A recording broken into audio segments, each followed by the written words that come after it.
Hello, this is Quick Skills, and today I'm going to be doing a review for a plug-and-play retro console I found on Aliexpress called the Super Console X Cube. I have reviewed other plug-and-play retro consoles on my channel before, so if you are interested in purchasing one of these devices and you want to compare them before making a decision, be on the lookout for those other videos. Also, if you are going to purchase a device on AliExpress, go to the description of this video. I have provided a link that will take you to the exact vendor that I used to purchase this device. This will ensure that you're getting the same product that I'm reviewing for you here today. I did order this on November 10th and it got here on November 14th, which was amazingly quick. You can see that if you order it on November 15th, we are expecting that you get it around November 26th to November 29th. Also, I do want to say that the price that you see here is $21.84. This sale ends on November 19th, so if you are watching this after November 19th of 2024, you're probably going to pay a different price than what you see here, but if you are watching this before the 19th, this is probably the best price you're going to see for a while. I was real excited to test out this device because it has 4 USB outlets in the front. This will allow you to play 4-player games. However, it only comes with 2 wireless controllers. What was interesting about those controllers is that it only comes with 1 dongle that you plug into the front. Controllers are connected to the same dongle. You do have the option of picking a 64GB micro SD card or a 256GB micro SD card, and you have the option of picking a European or US standard plug. Setup of this device was very easy. All I had to do was plug it into the wall and plug in the provided HDMI cable, and I was playing this device within less than 5 minutes time. There is some configuration that you will need to do, especially when testing out some of these games, and this review is going to cover some of those things as we go through the provided emulators and ROMs. You can see here that the 64 gig is going to give you about 40,000 games, and the 256 gig micro SD card is going to come with over 60,000 games, so be sure to pick the one that you want. However, I will tell you that if you are stuck getting the 64 gig, you aren't missing much, and it's an incredible price to be able to get this for $21.84. So without further ado, let's get started with this review. To power on your Super Console, all you're going to do is plug it in and press the small button on the back. Once you're done watching the welcome screen, you will see this launcher here, and it has over 66,477 games. This does include duplicates. As you can see, we have various consoles that you can choose from. There's going to be various copies of the same game, and not to mention different languages such as English and Japanese. So there are going to be a lot of duplicates. However, given that there are over 66,000 games, or 40,000 if you get the 64 gig micro SD card, there is a ton of selection here to be found. If we push start on our controller, we are welcomed by this menu here. This is not going to be a tips and tricks video. If you are looking to customize or learn different ways to function this device, all you need to do is look for my tips and tricks for the Super Console X2 Pro. That also uses Emuelec, and some of the tricks there are going to work for this device as well. The first thing that we're going to want to do when loading up this device is go to controller settings and configure a controller. And so we can see here I have the twin joystick set up to 2 and 3. So a lot of times, if you're having difficulty loading a game, make sure that your input is correct. And to configure a controller, all you're going to do is press A and go through this screen here. So I'm going to show you up, down, left, right, start, select, A button, B button, X, Y, left shoulder, left trigger, left thumb, that's pressing it in, right thumb, and then on the left analog, we're going to go up, down, left, right, the right analog, up, down, left, right, and then the hotkey, a lot of people use select. There's also a button on this controller called mode. That's the one I'm going to use, button 12, but some people use select as well. And once we're done, we are now ready to play a game. And you can see here it says no internet available. However, you can go to network settings and set up your device via Wi-Fi. One reason why you might want to do that is there are ways to download videos of games playing. So when you're scrolling through your selections, you can see a video play of that game and give you an idea if you want to play it or not. You can also connect it to the internet and update the Emuelec. This is using Emuelec 3.9, which some of the other consoles that I've tested are on Emuelec 4.6, so this is an older version of Emuelec, and you may want to update it Now, I have heard complaints that after the device is updated, it doesn't work quite the same, so be sure that if you do decide to upgrade it, you know what you're doing. I will not have time today to review every single console, but I am going to pick some categories I think you might be buying this for. And so we can see here, I just jumped into the N64 category. The N64 has 142 games, which is a pretty complete collection. And we can scroll down here and see what games are included. Now, the N64 is a very difficult system to emulate for one reason or another. However, a majority of them are going to work, and sometimes if they do not work, you will need to switch the emulator that is running the game. And if we encounter a problem, I'll show you what I mean here. And so here we have Starfox 64 loading up. And one trick I will share with you is you can put your hotkey and the X button to load and save state. So I have previously saved a state. I'm going to load the state to jump right into a game. And so we can see here, I'm using the right analog stick to control my flyer. There is sound coming through, however I have it muted currently. And it is very easy for me to jump into a game. For the N64, the yellow buttons are typically going to be the right joystick. And so if I use the right joystick, I can press up on the yellow button as if it was the N64. To do a spin, all I'm doing is pressing the R1 and R2, the L2 buttons. Very easy to fly around. But as we can see here, Starfox 64 is working, and I do want to say I always test Super Mario 64 to see how it works, and there was some graphical issues with that one. I don't know what it is about Mario 64, but that is one of the hardest games to emulate.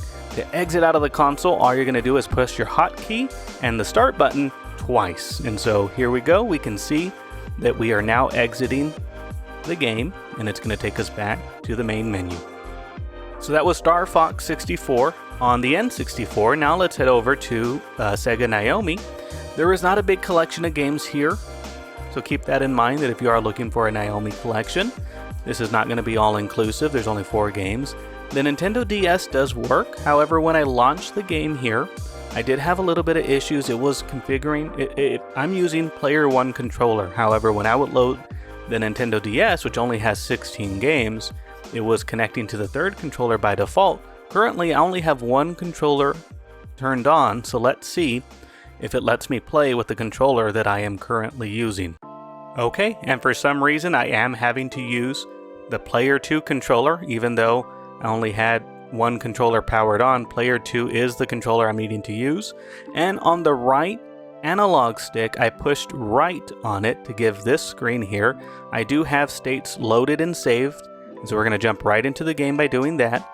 Oh, I saved state. So unfortunately, I just saved over my save. So let me get us into this game now. So I wasn't able to do a quick save because I overrode it when I loaded the game. However, this is Pokemon Black for the Nintendo DS. To move the little stylus, what I'm using is the left analog stick. It works pretty nice. And if I wanted to click what the analog stick is on, all I have to do is click in the, or push L2 on the controller. So I'm pushing L2, you can see it kind of highlights a little bit. If there was anything on the screen I need to click, that is how you're going to do it. For a lot of games, this is going to work. For some games where the left analog stick is the main control to play in the game, this system is going to be a little frustrating. But for a game like Pokemon, where you're just picking the attack and there's no rush to get through the selection, this is going to be a very easy game to play on the Nintendo DS. And so you can see, because there are 2 screens, the screen is reduced in size. And to move around, all I'm using is the D-pad. I won't be able to use the analog stick because the analog stick is moving the right stick.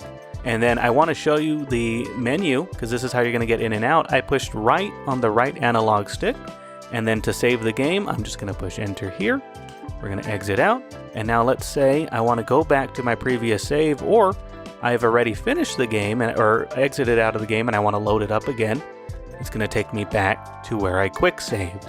And so it's very easy to interact with that. And one thing you can do is you can change what load state or save state you're in. So if you're very far into a game and you just want to make sure you don't overwrite it, switch this over to 1, save it, and then switch it back over to 0, save it again. That way, if you override your game, then you can jump right back into it from your other save that you have. So be sure to take advantage of that feature. So that was Pokemon Black for the Nintendo DS. To exit, all we're going to do is hit the right on the right analog stick and hit exit drastic. And I was using the second player controller for some reason. It didn't let me use player 1. The next thing we're going to do is we're going to jump into the Nintendo NES. In here we have a total of 1,832 games. There are going to be some duplicates, and there are going to be games that are in Japanese and English. So there is 1,800 games to search through here. It is a very complete collection of the NES catalog. And we're going to jump into Zelda 2 to show you that it works. And just like we did for Starfox, we're going to hold the mode button or the hotkey button. We're going to push X, and we're going to go to load state to jump right where we were. So here is The Legend of Zelda 2 for NES. This is actually a side scroller, a big change from the other Zelda games. But we can see here it is working. If we want to catch a fairy, we just touch it there. Get our fairy. And all the NES games are going to work nice. You can use the D-pad or the analog stick. You can quick save by saving state. So now if we come down this way and we lose or we want to start overs, we can just go back over here and load state. A lot of these old NES games were very difficult because you only had 3 or 4 lives, and once you had a game over, you went all the way back to the beginning. That quick save is actually going to let you experience these games and have basically a shortcut to get through the game by loading the quick saves. And that is Legend of Zelda for not N64, the NES. Let's move on to the next console. Next up, we have NES hacks. What's cool about this is that people will go into the NES collection and hack the games, and we have a ton of hacks in this category. We have 2,603 games that have been hacked.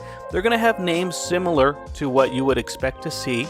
However, when you click the game, you will see a screen load up, and for a brief second you'll see the name of the ROM. So we're going to load up Extra Mario Brothers, and if you look for it, I'm going to keep the screen recording, and right here in the black middle it says Super Mario Brothers Extra Mario Brothers. So that black banner told you the name of the ROM. And so here we are. This is a ROM that has been hacked, and this is not a game you're going to be able to purchase anywhere. This is a hack of a Mario game, and so I am playing this hack. It plays just like any other Mario game I've played before. However, this level is new to me. This Mario, ooh, I don't know, that wasn't even hard. I just jumped into a hole there. And just like the other consoles, you can do save state, load state. I didn't have a save state, so that's why I just jumped back over here. But I am using the controller that came with this device. It seems pretty snappy. It is cheaper. It does feel cheaper than a standard controller. However, there is no input delay. And one thing I forgot to mention is that when you plug in the included dongle, it is running, connecting 2 controllers to it. So when I've had both controllers running at the same time, I have not noticed any kind of input delay. The controls feel very snappy considering. And so this is Extra Mario Brothers for NES hacks. Let's move on to the next console. Next up, we have the PSP. The PSP takes up a lot of room on the SD card, so if you didn't get the bigger SD card, you probably won't have as many games here. I have 23 PSP games, and there's not a big collection here, and if you got the 64 gigabyte SD card, I would imagine that it will be maybe non-existent or very few, but I do want to load one up so that you can see the PSP works. And for some reason or another, the PSP, just like the DS, requires me to use Player 2 to control the game. And I'm sure there's a way to configure it so it doesn't need to be changed. However, I am playing this game. To go into my quick save, all I'm going to do is press the left bumper. Left bumper, you can see I have a save state, so we're going to load it. And I am playing Megaman X Maverick Hunter for the PSP. And the graphics look pretty good here. There's no input delay. Looks to be very functional. Sounds coming in nicely, even though I have it muted. I can hear it on my end. And to get into that menu again, what we're going to do is we're going to hit the left bumper, and we can choose to save over where we were. So now, whenever I want, I can jump in and go back to that screen by hitting left bumper and loading state. To exit out, all I'm going to do is hit that left bumper, go over to the right, and then exit menu. And then we have to go all the way to the right and exit, and that'll take us back to the main screen. If you stick around to the end, I will show you some tips and tricks, not all of them, but I will show you some tips and tricks to customize your device. Here we have the PlayStation, 201 PlayStation ROMs. Keep in mind that if you have the smaller SD card, you might not have as many games in yours. I only say that for some of the older, some of the files that take up more space. PlayStation, PSP ROMs, they do take up more space, but I do want to show you Tony Hawk Pro Skater. One of the reasons why I like testing Tony Hawk Pro Skater is because I'm very familiar with how that game works. For instance, the top key on any console is always going to be the grind button. The left key is always going to be like a kick flip, and then the right key is always going to be a board grab. And so I want to test it out. I want to make sure that this game functions just like I remember it, and without any added button configuration. So let's go ahead and load our save state. And so here we have Tony Hawk. To give him that little squatting position, all I'm doing is holding down the lowest key on my controller, and then to grind, what I'm going to do is hit the top key. That's the triangle key on a PlayStation, and I missed the grind. That was user error, not game error. So there's, oh, I almost jumped over it. So here's the grind. Left button was a kick flip, and now we're going to do a grab by doing the right button. So by default, the controls are all working. However, if you forget to configure your controller like I showed you in the beginning, it will not be automatically set up. When I first plugged this device in, I did not configure my controller. I wanted to see if it would work or what would happen if someone didn't do it, and unfortunately, your games will not be configured to the default control scheme if you do not spend the time configuring it at the very beginning of this video like I showed you. And that is Tony Hawk Pro Skater 2 for the PlayStation. Next up we have the Super Nintendo. We can see here there's 3,700 games. Inside here we can see there's a complete list of games. The Super Nintendo is going to work just like the NES, but let's just go ahead and pick one to test it out. So this is Toy Story for the Super Nintendo. This is one of my favorite games growing up as a kid. It's over 30 years old now, which tells you how old I am. Here we can see Woody. Jumping is pretty easy, just pressing a button here to jump. To use my lasso, I'm pressing another button. The right shoulders don't seem to do anything. But here we can see Toy Story for the Super Nintendo working. And just like the other games, you can do the quick saves, you can do the load screen, but I just wanted to show you that Toy Story for the Super Nintendo was working, and we're going to go on to the next console. Here we have Super Nintendo hacks. Just like the NES hacks, there's 374 Super Nintendo games that have been hacked. I just wanted to show you that it exists.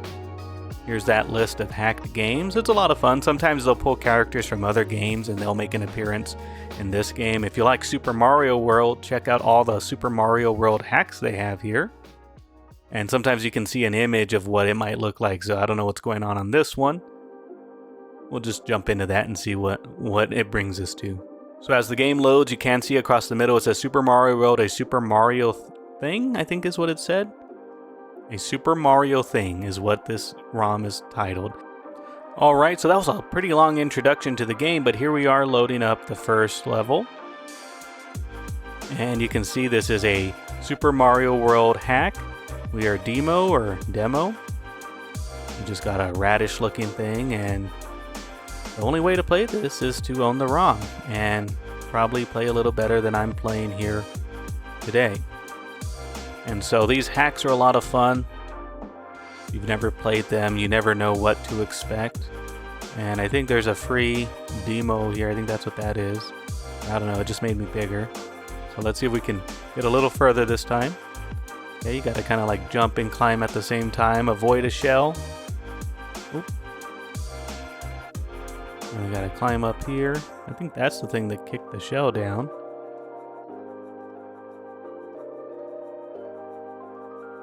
And I kept missing that jump by like a split second. Another radish looking thing. Oh, yep, that is the thing that was kicking the shell. And so that is Super Mario Hacks for the Super Nintendo. Next up, I'm going to show you the list of arcade games. There's 2,400 games in this collection.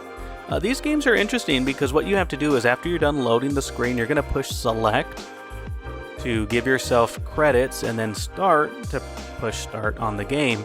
And so these games are a lot of fun. There's a ton of them in here. And what I did is I actually found a few in here that didn't work by default. You had to do some configuration. And I'm going to just see what this one does, Alien, and see if we can get that blue screen that shows you that it didn't load correctly. And luckily, Aliens worked. You can see that ROM check. That's just basically how it would have looked in the arcade.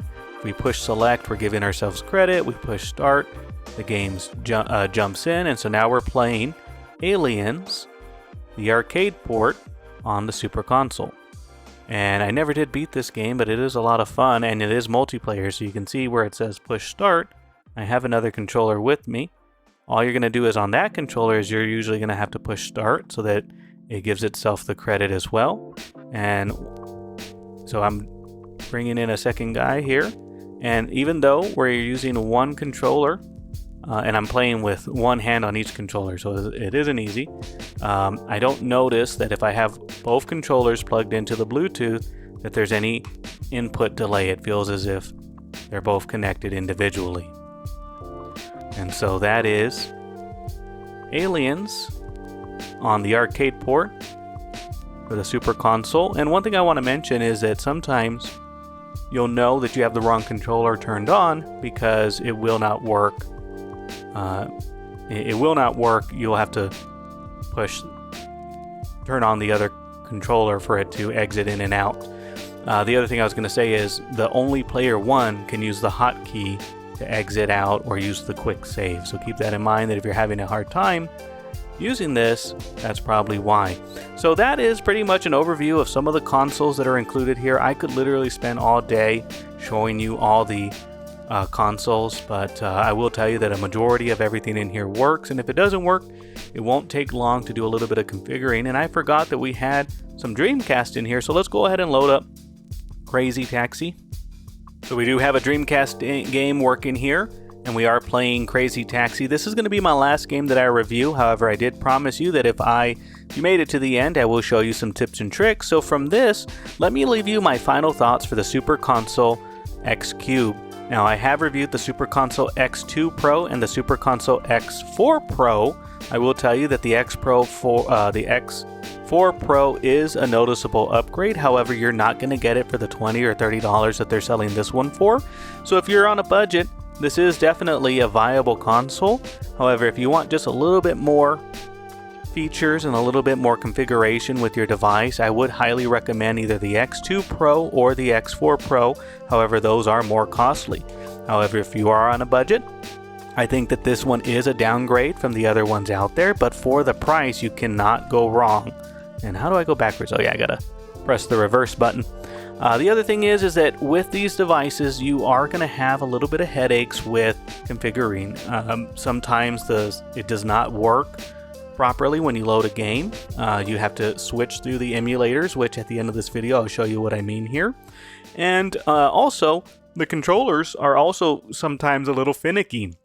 If you have all four controllers plugged in, sometimes switching from one console to another, it messes up the order of the controllers, and you're not able to play the game as you had expected. And it's kind of hard to describe on video, but trust me, when you have your device in front of you and you have all four controllers plugged in, you're going to be fumbling to figure out which one is player one now and which one isn't.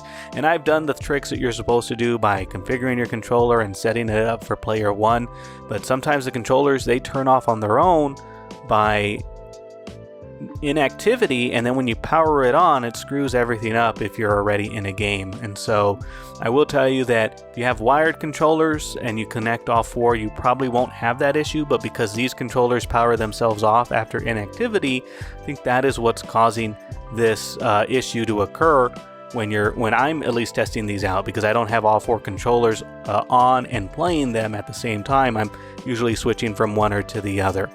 So that's pretty much my review of this console here. It's a great buy for the money, however it is a little bit underpowered compared to the other consoles that I have tested out. And now what we're going to do is I'm going to show you some customizable features that you can do, and these are things that I'm looking to do for myself because I will probably use this device whenever I go out and want to take this with me. That is one of the perks of this retro console, is that if you own it, you can take it with you and plug it into a TV, and a lot of people love to gather around and play these retro games. As long as you're looking to play retro games, this is a very good device here.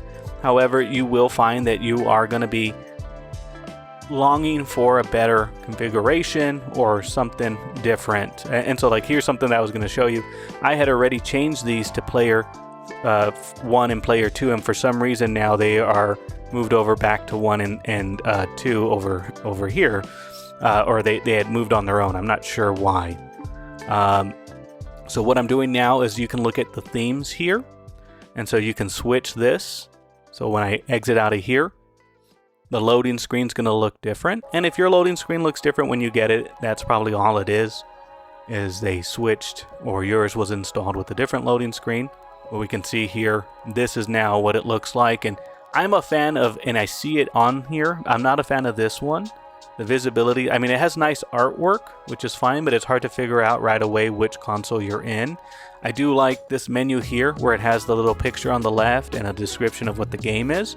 However, my favorite theme, and I do see it here, is going to be this Emuelec Carbon.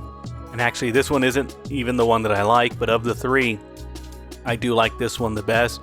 The only reason why I don't like this one is it is hard to switch from console to console. There are only 3 here. However, I do like when you select the console you want to play, you can see the games clearly on the left and a picture on the right of what game you're playing. So that is personally my favorite. The only thing I hate about this screen here is you can only see 3 consoles at the screen at a time, and the one that I like has a wheel in front of it, and so I just switched this to mini console. So at the top of the screen is showing you the mini consoles. You can change that if you want something different. Now, I do want to see if you can connect to the Wi-Fi, so I'm going to try that now. And so you can see here, I can connect to the internet. So let me try to do that now. Okay, now we are connected to the internet, so what I'm going to show you is the scraper. Scraper is going to allow you to use some of the space on your micro SD card to add in video. So let's go ahead and do that. And this can take a while, so let's go ahead and see how that looks. So we can see that it is working. It is currently scraping images and video off the internet. And on the top right hand screen, we're on number 47 of 49,000 different selections. So it's going to take a while to go through all these selections. But while we're doing that, let's see if there's anything else we can configure.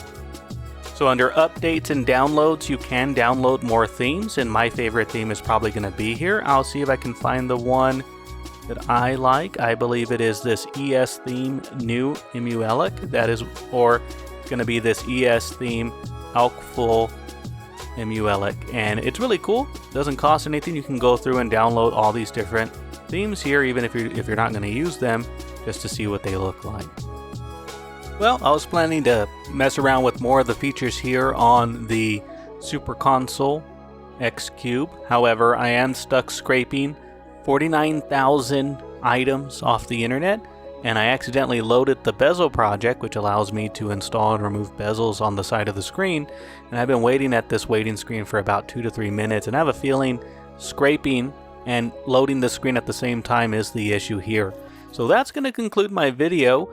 If you do want to learn more things about this Super X Cube, I am going to be doing a complete walkthrough of tips and tricks for this device, so be sure to follow along to my channel if you want to see that.